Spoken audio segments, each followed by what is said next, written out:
just showing you guys all of the aluminium pulleys have been installed. So we've got the alternator down there, water pump, and of course, which I've done prior to this, the power steering pump. So this is the Supra kit that I have got off eBay. This is a 1JZ, not a 2JZ.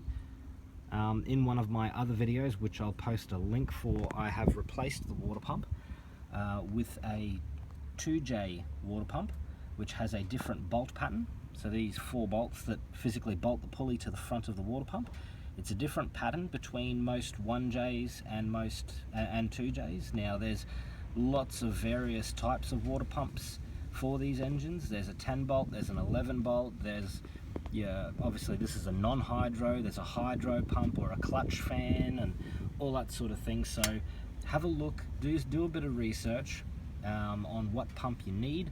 But this is a video literally just to show that all the pulleys are on, they all line up, they've been running perfectly for now, I've had them on for a couple of weeks. Power difference, I don't know if you'd be able to feel that much. It already makes about 320 horsepower at the wheels. I don't know if you would feel the 5 horsepower or 10 horsepower that it might make. But I'm going to post up some videos after, I'm going to show you guys how much they weigh compared to the standard pulleys coming up next.